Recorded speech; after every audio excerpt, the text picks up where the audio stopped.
Assalamualaikum warahmatullahi wabarakatuh. Selamat pagi, salam sejahtera bagi kita semua. Om Swastiastu, salam namo buddhaya, dan salam. Perkenalkan, nama saya Muhammad Ilham Nassif, NIM 190200028.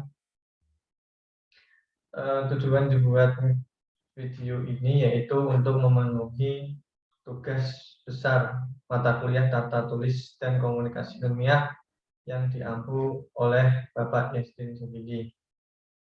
Baik, di sini saya akan mempresentasikan proposal penelitian tata tulis dan komunikasi ilmiah dengan judul Analisis Balance Scorecard pada Travel Dragon Jaya Pekalongan yang disusun oleh Muhammad Ilham Nassif, NIM 190200028. Untuk bab 1 pendahuluan 1.1 latar belakang. Kemajuan bisnis transportasi di negara ini sudah mengalami kemajuan yang sangat besar. Dahulu, seseorang yang ingin menikmati suatu perjalanan atau berwisata akan memakan waktu yang lama dan melelahkan karena belum adanya transportasi yang memadai. Namun, sekarang banyak penawaran transportasi umum yang dapat digunakan untuk melakukan perjalanan jauh, baik darat, laut, maupun udara. Dari berbagai jenis transportasi, transportasi darat merupakan salah satu yang diberi perhatian khusus oleh pemerintah dan para pengguna jasa transportasi, dikarenakan murah. Sampai dengan saat ini, transportasi darat masih merupakan primadona bagi sebagian masyarakat Indonesia. Melihat hal ini, perusahaan harus bisa menghadapi persaingan yang ketat antar dunia usaha domestik maupun internasional. Ketatnya persaingan antar dunia usaha menuntut setiap perusahaan harus dapat menentukan strategi yang tepat untuk menciptakan keunggulan. Setiap perusahaan karenanya harus memiliki kemampuan untuk menganalisis kekuatan, kelemahan, kesempatan, ancaman, dan selanjutnya merumuskan strategi dengan menetapkan langkah-langkah strateginya guna untuk mengatur keefektifan dan keefisiensian pelaksanaan strategi tersebut. Maka diperlukan suatu alat penilaian kinerja untuk mengetahui seberapa baik performa perusahaan. Penilaian kerja merupakan sebuah faktor yang sangat penting dalam suatu organisasi, karena penilaian kinerja dilakukan untuk mengetahui keberhasilan atau kegagalan suatu perusahaan dalam mewujudkan sasaran, tujuan, misi, dan visi yang tertuang dalam perumusan strategi. Salah satu pendekatan yang menyediakan pengukuran dari sisi keuangan dan non-keuangan adalah dengan metode balance scorecard. Dalam metode balance scorecard ini, pengukuran kinerja dilakukan dalam 4 perspektif yang berbeda.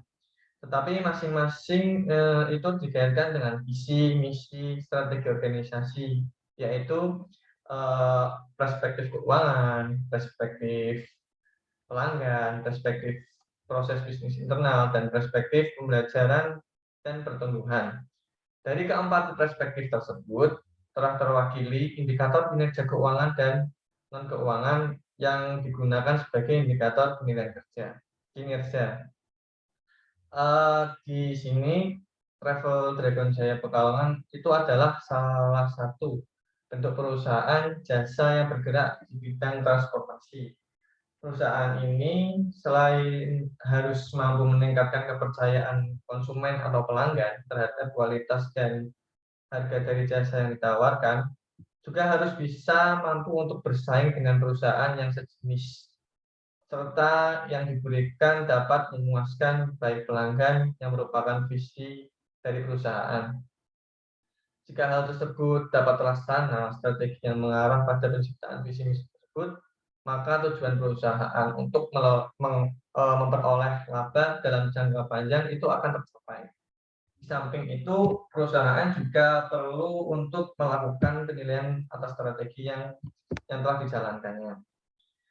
Berdasarkan latar belakang yang sudah saya uraikan di atas, maka saya sebagai penulis tertarik untuk mengimplementasikan metode Balanced Scorecard sebagai penilaian kinerja pada Travel Dragon Jaya Pekalongan sebagai salah satu perusahaan yang bergerak di bidang biro transportasi perjalanan.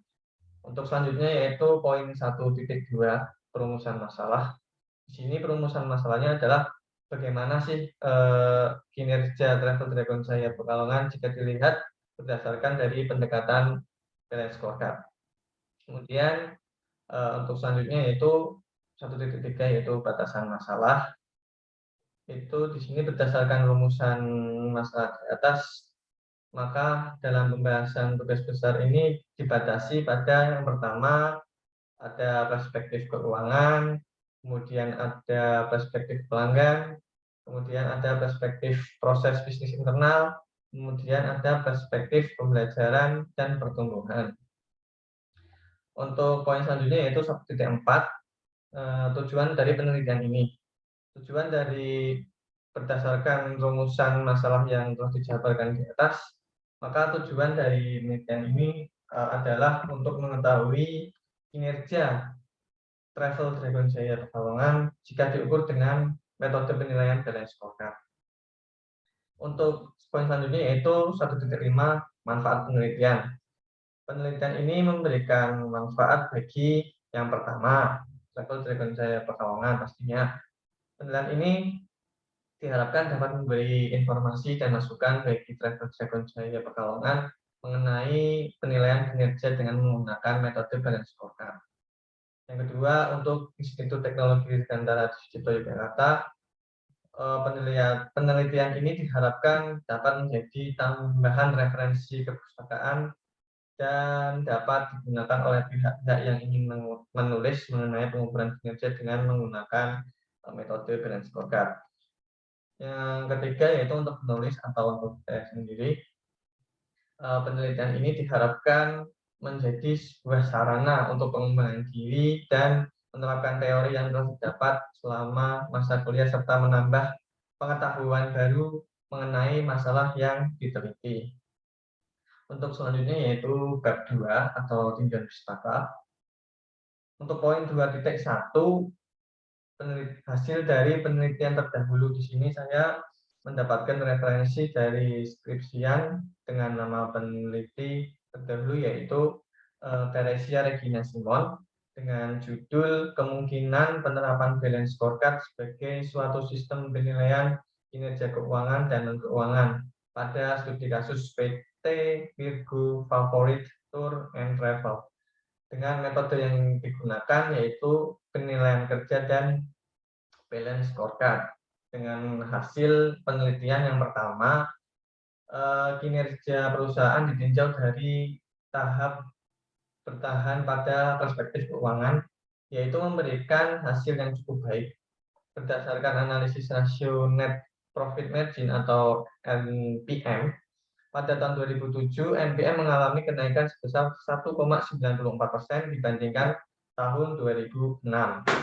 Pada tahun 2008, NPM mengalami penurunan sebesar 3,24% jika dibandingkan dengan tahun 2007. Untuk hasil penelitian yang kedua, yaitu kinerja perusahaan ditinjau dari perspektif pelanggan yang menunjukkan hasil yang baik karena perusahaan mampu memberikan kepuasan kepada pelanggannya. Hal ini dapat dilihat dari hasil perhitungan kuesioner dengan rumus multi-atribut model yang menghasilkan nilai 19,5, yang artinya pelanggan sangat puas karena berada pada rentang 0 sampai 80, yaitu dengan keterangan sangat puas terhadap pelayanan jasa yang diberikan oleh perusahaan.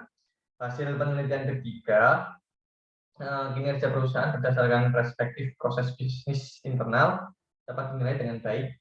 Hal ini terbukti dari ketiga perspektif proses internal, yaitu proses inovasi, proses operasi, dan layanan format jual yang mampu diberikan oleh perusahaan. Untuk hasil penelitian yang terakhir atau keempat, kinerja perusahaan jika dinilai dari perspektif pembelajaran dan pertumbuhan adalah baik. Hal ini dapat dilihat dari kepuasan karyawan terhadap keseluruhan kinerja perusahaan. Pada kepuasan karyawan dilihat dari atribut komunikasi, atribut penghargaan, dan atribut dukungan pada tabel yang menunjukkan hasil 40,2 yang artinya karyawan merasa sangat puas terhadap kinerja perusahaan karena terletak pada rentang 0 sampai 80, yaitu sangat puas. Hal ini mampu mendorong meningkatnya retensi dan produktivitas dalam menghasilkan pelayanan kerja yang baik. Untuk poin selanjutnya yaitu ada landas teori, kemudian poin 2.2.1 yaitu pengertian agen travel, perjalanan atau travel. Agen perjalanan adalah terjemahan dari suatu istilah dalam bahasa Inggris yaitu travel agency, yang berarti suatu perusahaan keagenan yang kegiatannya menitik beratkan pada bisnis perjalanan.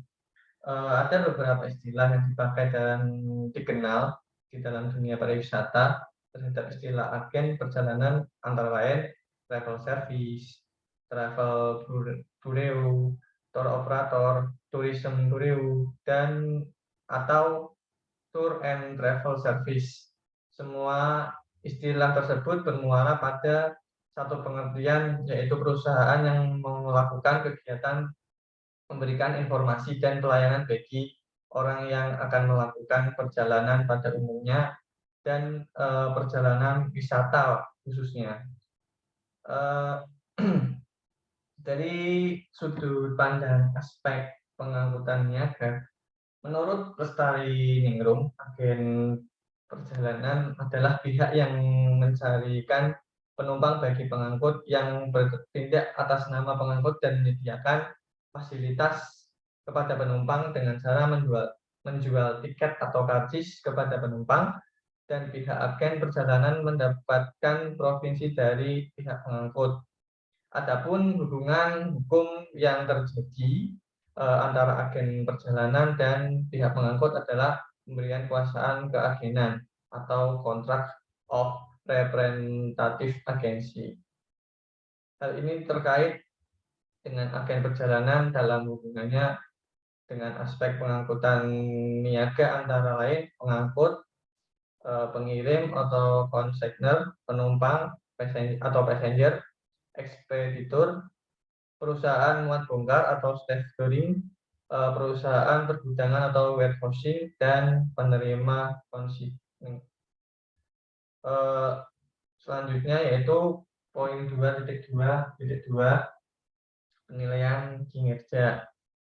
Nah, untuk definisi kinerja sendiri atau performance adalah gambaran mengenai tingkat pencapaian pelaksanaan suatu kegiatan atau program atau kebijakan dalam mewujudkan sasaran, tujuan, misi, dan visi organisasi yang tertuang dalam strategic planning suatu organisasi.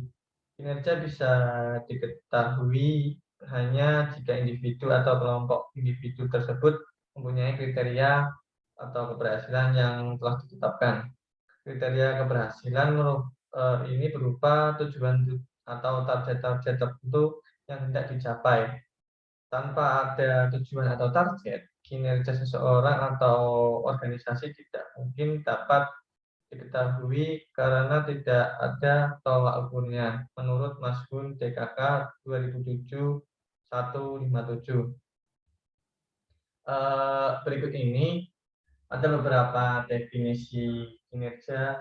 Yang pertama, menurut Robertson tahun 2002, suatu proses penelitian kemajuan pekerjaan terhadap tujuan dan sasaran yang telah ditentukan sebelumnya, termasuk informasi atas efisiensi penggunaan sumber daya dan dalam menghasilkan barang dan jasa, kualitas barang dan jasa, seberapa baik barang dan jasa diserahkan kepada pelanggan, dan sampai seberapa jauh pelanggan terpuaskan.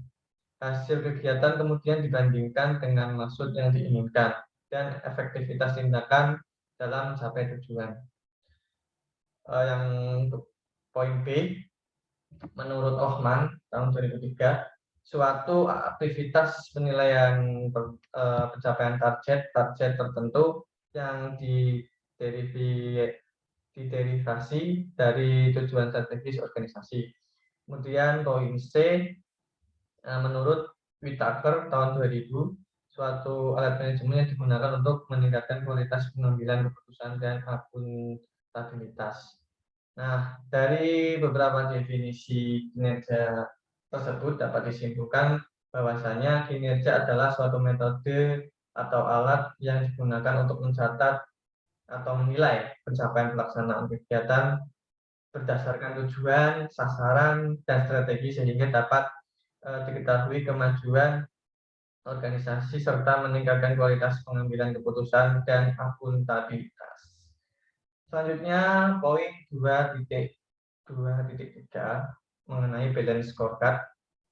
Nah, di sini menurut Kaplan dan Norton tahun 1996, balance scorecard merupakan alat pengukur kinerja eksekutif yang memerlukan ukuran komprehensif dengan 4 perspektif, yaitu perspektif keuangan, perspektif pelanggan, perspektif bisnis internal, dan perspektif pertumbuhan dan pembelajaran.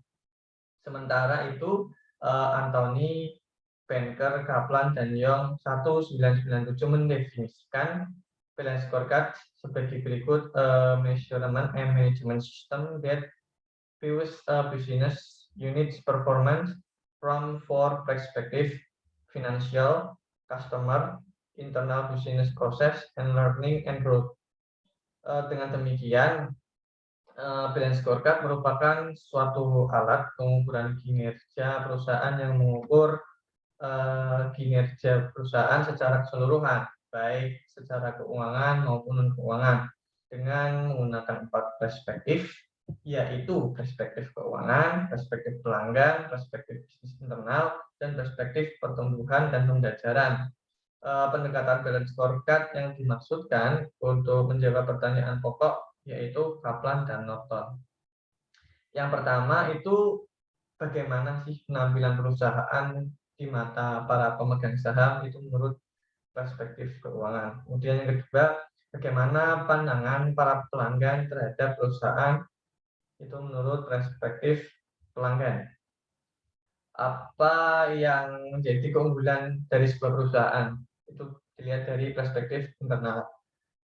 Kemudian yang keempat, apa perusahaan harus terus-menerus melakukan perbaikan dan menciptakan nilai secara berkesinambungan itu dilihat dari perspektif pertumbuhan dan pembelajaran.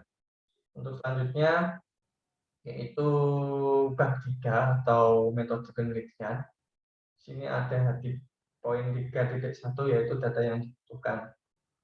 Data yang dibutuhkan si penulis berasal dari travel dragon yang kemudian dikumpulkan guna untuk pengolahan data di tahap selanjutnya. Kemudian ada poin selanjutnya yaitu 3.2 mengenai pengumpulan data. Data yang telah dibuat oleh penulis pada waktu survei ke Travel Dragon Jaya Pekalongan dikumpulkan ke dalam catatan Word, kemudian akan dilakukan pengolahan data. Kemudian poin 3.3 mengenai pengolahan data. Dari pengertian dan definisi balance scorecard di atas berikut adalah tabel penilaian kinerja dengan metode balance scorecard pada Travel Dragon Jaya Pekalongan. Jadi tabelnya seperti ini. Nah, di sini ada perspektif finansial, ada perspektif bisnis internal, kemudian ada perspektif pembelajaran dan pertumbuhan, kemudian ada perspektif pelanggan yang akan saya jelaskan di analisa data. Oke, lanjut ke analisa data atau poin 34.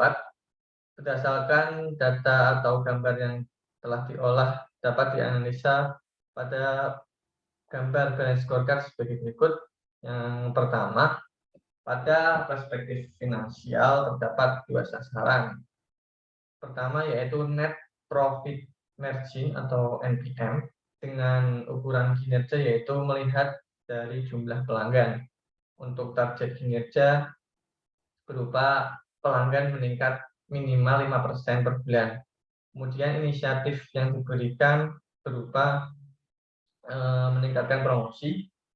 Yang kedua yaitu dengan sasaran, yaitu efektivitas biaya dengan ukuran kinerja, yaitu melihat kesesuaian biaya yang sudah terrealisasi. Untuk target kinerja berupa 95% sesuai dengan biaya yang dianggarkan. Inisiatif yang diberikan berupa pengawasan terhadap biaya anggaran. Kemudian yang kedua ada pada perspektif proses bisnis internal terdapat dua sasaran. Yang pertama yaitu sistem marketing dengan ukuran kinerja, yaitu melihat selisih antara pendapatan dan pengeluaran. Untuk target kinerja berupa maksimal selisih pendapatan dan pengeluaran sebesar 15%. Inisiatif yang diberikan berupa meningkatkan promosi. Kedua dengan sasaran yaitu sistem manajemen dengan ukuran kinerja, yaitu semua sistem dapat terintegrasi dengan baik. Untuk kinerja yang berupa pencapaian tujuan minimal 90%. Inisiatif yang diberikan yaitu perlu adanya koordinasi yang baik di setiap sistem yang ada. Untuk yang ketiga, pada perspektif pembelajaran dan pertumbuhan terdapat tiga sasaran. Yang pertama yaitu pelatihan driver dengan ukuran kinerja, yaitu melihat error pada driver. Untuk target kinerjanya berupa pengurangan keluhan sebesar 5% pelanggan terhadap driver untuk per bulan. Terus untuk inisiatif yang diberikan berupa driver lebih sering melakukan pelatihan. Untuk sasaran yang kedua yaitu dengan sasaran yaitu sistem maintenance mobil dengan ukuran kinerja, yaitu melihat kerusakan pada mobil. Target kinerja berupa penurunan kerusakan pada mobil minimal 10%. Inisiatif yang diberikan berupa melakukan pengecekan secara berkala. Yang ketiga dengan sasaran yaitu penambahan aset dengan ukuran kinerja, yaitu melihat jumlah mobil. Untuk target kinerja berupa peningkatan jumlah mobil minimal 10%. Inisiatif yang diberikan berupa mencari investor. Untuk analisa yang keempat yaitu pada perspektif pelanggan terdapat dua sasaran. Yang pertama yaitu masyarakat umum dengan ukuran kinerja melihat kepuasan pelanggan. Untuk target kinerja berupa keluhan pelanggan maksimal 5%. Inisiatif yang diberikan berupa memberikan diskon dengan pelanggan yang setia. Untuk yang kedua, dengan sasaran yaitu fasilitas yang tersedia dengan ukuran kinerja yaitu kenyamanan pelanggan. Untuk kinerja berupa rating meningkat 75%. Untuk inisiatifnya yang diberikan berupa meningkatkan kebersihan fasilitas dan memberikan snack pada pelanggan di saat perjalanan. Selanjutnya ada poin 3.5 atau jadwal kegiatan. Sini untuk kegiatan pertama, mencari referensi jurnal dan penunjang itu dilakukan pada hari pertama. Preparasi pemberangkatan ke Travel Dragon Jaya Pekalongan itu pada hari kedua. Pemberangkatan ke Travel Dragon Jaya itu pada hari ketiga. Kemudian pengambilan data Travel Dragon Jaya itu pada hari ketiga juga. Kemudian preparasi kembali ke Yogyakarta itu pada hari keempat. Kemudian pemberangkatan kembali ke Yogyakarta itu pada hari kelima. Kemudian analisa data dengan menggunakan metode balance scorecard itu pada hari ke-6. Kemudian presentasi kepada dosen itu hari ke-7. Publikasi video penelitian ke YouTube itu pada hari ke-7. Kemudian yang terakhir yaitu ada bab 4 yaitu daftar pustaka, dan ini adalah daftar pustaka yang saya dapatkan. Pertama, analisis pengaruh kualitas pelayanan terhadap kepuasan konsumen, yaitu studi kasus Kalila, Tour dan Travel Anyar, dan ini adalah linknya. Kemudian diakses pada tanggal 24 Desember 2021.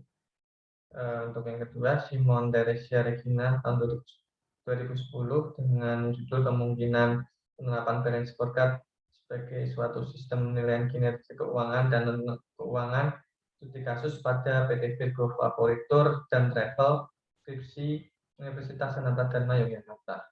Kemudian ada Al-Syirah 2 Desember 2010 pengertian dengan judul pengertian agen perjalanan, dan ini adalah linknya. Kemudian diakses pada tanggal 24 Desember 2021. Yang terakhir pada Soraya Hanuman Endang Kiswara SE MSI AKT 2011 dengan judul Analisis Brand Scorecard sebagai alat pengukur kinerja perusahaan. Ini adalah jurnal Balance Scorecard yang referensi yang saya dapatkan. Terima kasih. Itulah presentasi proposal yang saya paparkan. Kurang lebihnya mohon maaf. Saya tutup. Assalamualaikum warahmatullahi wabarakatuh.